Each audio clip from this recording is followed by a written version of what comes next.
Саламатсыздарбы урматтуу телекөрүүчүлөр, бүгүнкү биздин көрсөтүүбүздө ар дайымкыдай эле спорт жаатында өлкөбүзгө эмгек сиңирип жаткан Кыял мырзанын эмгегин сиздерге чагылдырып бермекчибиз. Андыктан көрсөтүүнүн соңуна чейин биз менен болуңуздар.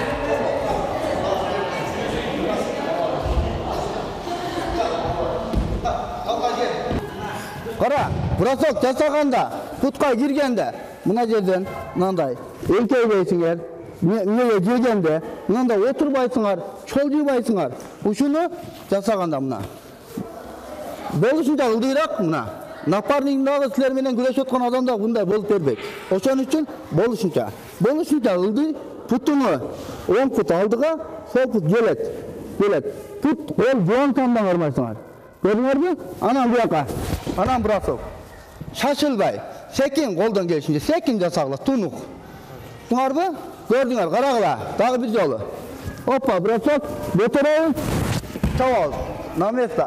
Гол страховка менен түштүм. Өзүңөргө жакшы. Рачтага. Давай, кете мына караш. Тарт. Жет. Урматтуу телекөрүүчүлөр, биз ар дайымкы көрсөтүүлөрүбүздө спортчунун өзүнүн жетишкен ийгиликтерин сиздерге чагылдырып келсек, бүгүн Кыял мырзанын өзүнүн жана окуучуларынын ушул ийгиликтерин сиздер менен бөлүшөбүз. Кыял мырза, айтсаңыз, сиз бул жерде машыктыруучу экениңиз көрүнүп турат, анан бул жакта аябай көп сыйлыктар турат да. Сиз алгачкы суроом ушул болсун, сиздин мындай аябай эсиңизде калган ушул бир кызыктуу ийгиликтерден айтып берсеңиз да, өзүңүздүн болобу же окуучуларыңыздын кошуп айтып берсеңиз. Мен алгачкы жетишкендиктерим эмес, акыркы жетишкендигимди айтып берейин. Мен эң акыркы панкратион боюнча, валетидо боюнча Токмок мэринин кубогунда акыркы боюм 2012-жылы болду. Олдон бери 6-7 жыл өттү. Ошо акыркы боюмда ушуна Токмок мэринин кубогунда ошо 3-ncü месте акыркы болду боюмда ошо.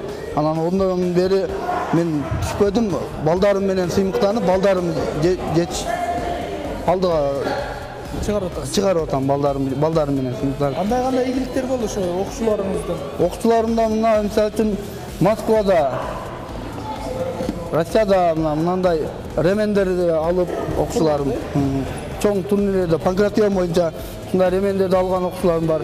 Мына мисалы үчүн Россиянын өзүнүн эле аралыгында мындай чоң немелерди жетишип, мындай ийгиликтерди мына ушундай Азия боюнча чемпиондорду. Кайсы спорттун кайсы түрү боюнча бул? Спорттун бул меникилер основной жашында мектеп маалында олимпийский кылып вольный барган менен болтат, анан мектеп бүткөндөн кийин грэплинг, анан панкратион болтат.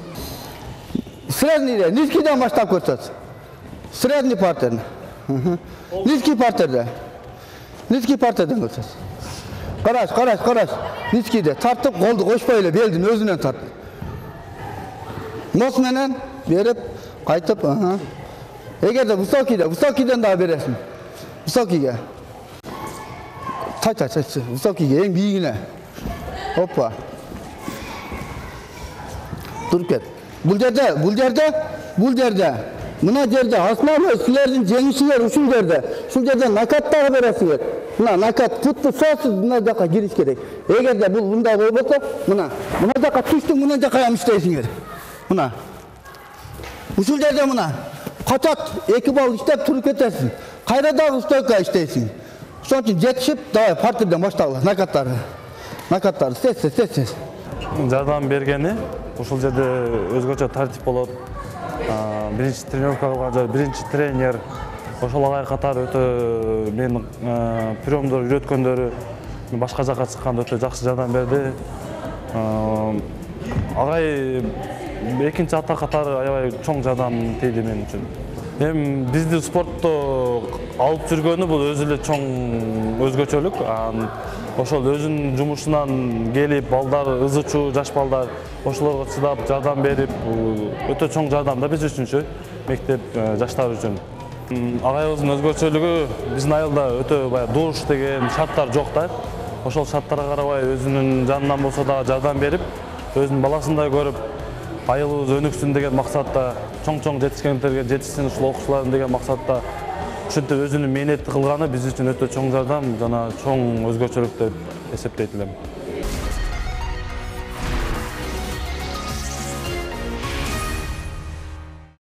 Kurdu alış деле мындай оңойго турбайт да. Жок, бул оңойго турбайт. Бул өтө чоң эмгек кылыш керек. Буну 1 жыл, 2 жыл дегенде эмгек кылып ала албайт. Буну эң аз дегенде 5-6 жыл менет кылыш керек. Ушул курду алганда мисалы өзүңүздүн ийгилигиңиз бул баягындай мен биринчилик орунду алдым, мен элдин үмүтүн актадым деп аябай бир сүйүнөсүз да.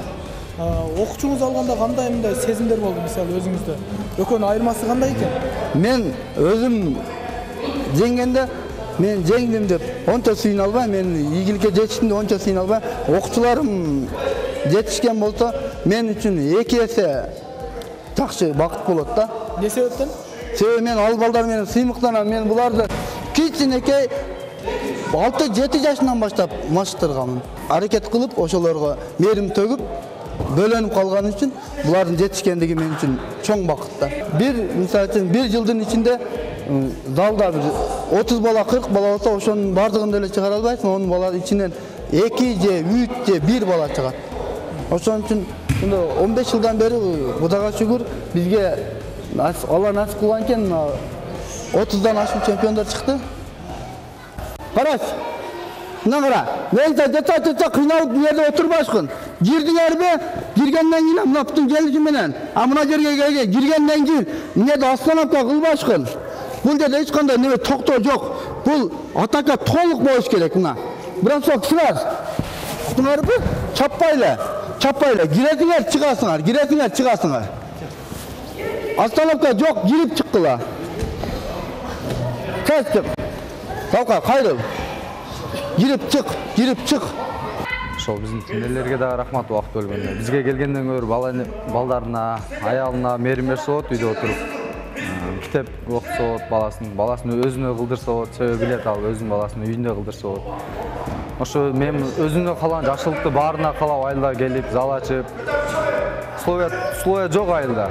Бул условия түзүшкө аракет кылып, суукта өзүнчө условия жок болсо, эч болсо калың кийимкеге да убакыт бөлүп неме кылганына рахмат. Спортту баалайм. Спорттон мурда тренерим баалайм мен. Себеби спортко тарткан менин тренерим болот. Тренериме мен тазалыкты үйрөндүм. Этиканы билдим, баарын билдим. Каерде кандай жүрөт? Ассалому алейкум деген, ва алейкум ассалам дегенди үйрөндүм. Кимге кандай мамиле кылышты, чоңго, кичинеге. Спорт бар жок эле билсе керек спортсмендер. Спорт бар жокту үйрөтөт. Кирип чыгасыңар. Чабасыңар эми. Бросок сразу. Аркасына тез сразу. Чап тавер. Тез. Мектеп курагындагы балдарга волни барбаны өзү менен, анан мектепти бүткөндөн кийинки балдарды грэплинг менен, основной грэплинг менен ошо мектепти бүткөндө 2 спорттун түрү менен. Анан эрежеси урушка кандай даярдайсыз? Же бул жерде эмес, башка жакка барып даярданып келишеби? Жок, эрежеси урушка ушул жерде, анан основной ушул жерде, анан неме башка залдарга бөлүп берем балдарымды. Мисалы ошол мындай курларды алыш үчүн негизги жогорку деңгээлдеги бир мындай шарт болуш керек спорт залдарда. Ушундай колдоолор болуш керек. Мен сиздин залыңызды көрүп атам, мен мындай жөнөкөй мындай аябай жылуу деле эмес экен. Мектеп тарабынан болобу же өкмөт тарабынан кандай аракеттерди кылып атасыз? Ушунча жетишкен ийгиликтерге кантип жетишип атасыз негизинен? Биздин балдарыбыздын өжөрлүгү менен, балдарыбыз суукка дагы, ысыкка дагы чыдап, ата-энелердин балдарына чыдап, шарт түзүп, залга барып, балам машык деп жакшы нерселерди айткан үчүн ошондой өжөрлүк менен, таянбастык менен жетишип атабыз мындай жерге.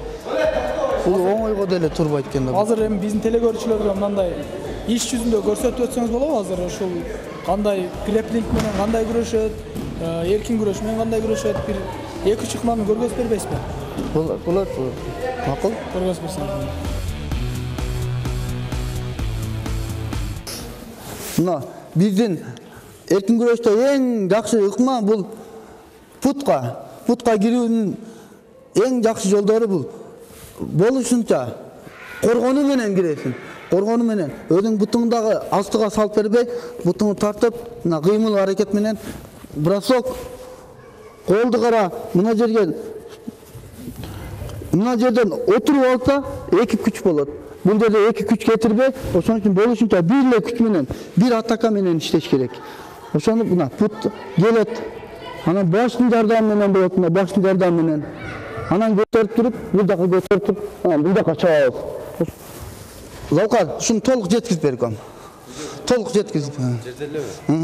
Toluk brasok menen çabasın. Puttu.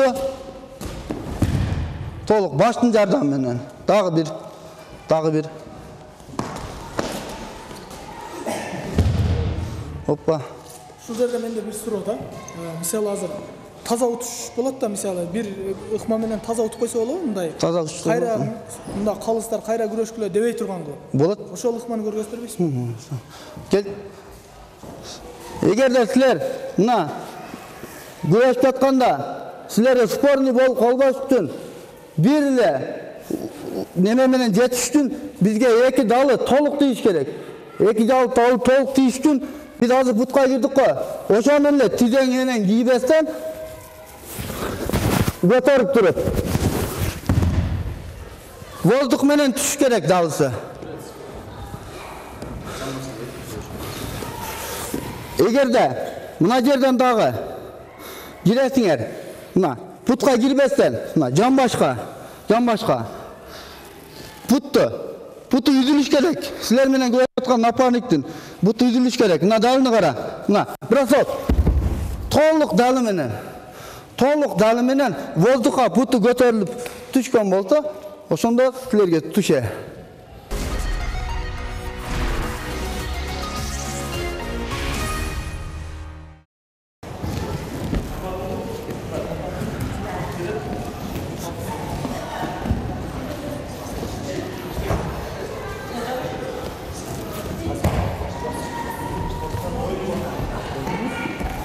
Kaç? Lokar, kaçırga. Kaçırgan 5 gün, kaçırga ver. Manas, kaçırga ver. Qara, Manas qara. Qara sen Manas'ta. Beşen. Neydi kaçta koyalım? Kaçır. Abrat kara. Lağlasın. No, oğlu kolasın. Öyle tutup içinden çalasın. O örbesine sohbet etme. Harbi, qaraş. Kaç olsun? Jet. Qara. La, barbaysılar. Kötürünsünler. Kötürüp durup. Abratça, get de. Baştal. Jet. Napar, parol, işte. Manas memenen koşul, kontrolda. Айылыбыздын алдыңкы спорт чеберлеринен бири бул. Жаштарды дайым спортко үгүттөгөн, өзү да жакшы результаттары көрсөткөн. Ошо жаштыгыбыздан баштап ошо кыял экенин колунда чоң ойдук биз. Колунда ошо тренировка алып келебиз. Ал жак болгондо биз тренировка алдырабыз балдарды.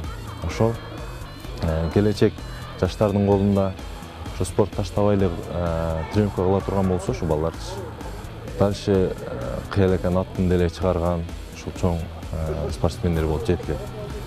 Жаштардын келечеги бул спорт. Кыргызстандын туусун көтөрө турган бул биздин эки эле нерсебиз бар. Бул биринчиси маданият, бул экинчиси спорт. Экономика башка жактар менен көтөрө албайбыз бизчи.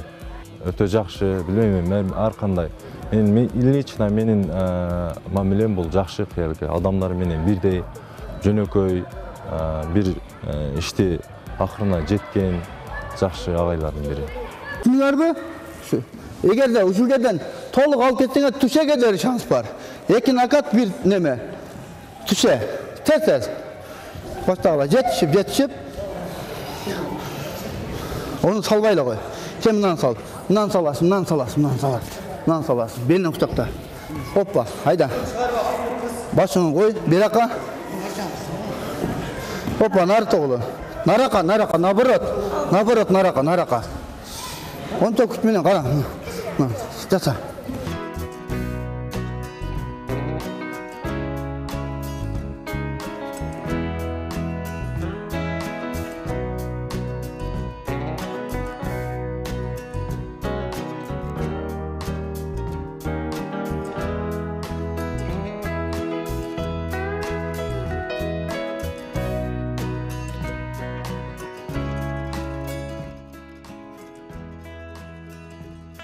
кичинесинде өзү оор элпек бала эле да.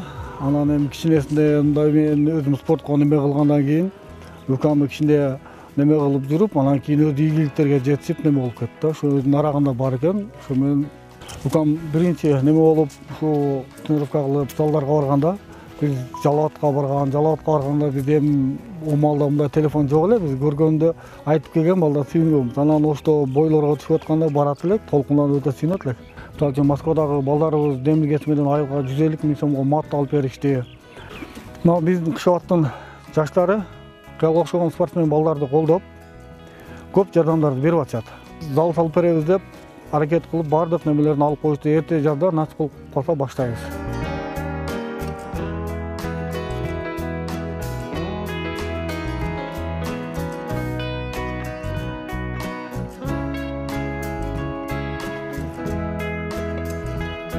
Мен өзүбүз дагы жакшына болуп ушу спортко үндөп айтам, өзүмдүн энеси болгон үчүн мен өзүм дагы ушу кичине мен ушу скульптурага ойногон балдарды жакшы көрүп, өзүм скульптурага ойнойт элем ушу илгертен. Анан ошого мына талантын башкага десек набай ушу спортко окуп, өзү ошондой физрук болуп ошентти. Кудай сактап окуучуларды колдоо деп ошентип отурам, бирок алиги барып бир спортторго катышып, бир жыл баягы бир баланын ичинде ого айттым, мен кийин угуп ошентип атпаймынбы?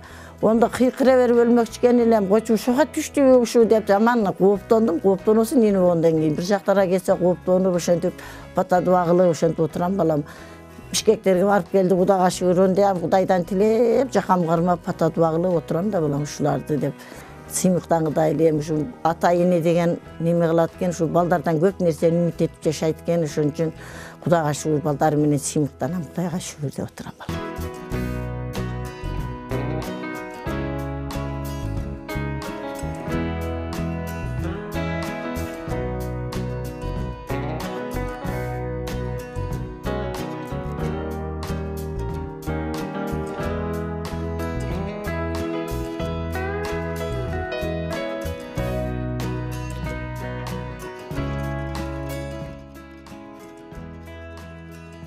Ааламга жол айылдан башталат демекчи, дал ушул Кышыбат айылынан чыккан Кыял мырзанын эмгектерине жана ийгиликтерине сиздер менен чогуу күбө болдук. Көрсөтүүнүн соңунда айтарым, ушул Кыял мырзага окшогон мыкты машыктыруучуларга, мыкты спортчуларга биздин жогорку жактагы бийликте отурган мекендештерибиз же болбосо бизнесмендер бир аз да болсо колдоо көрсөтүп койсо, мен ойлойм Кыргызстандын желеги көп жерде желбирейт деп.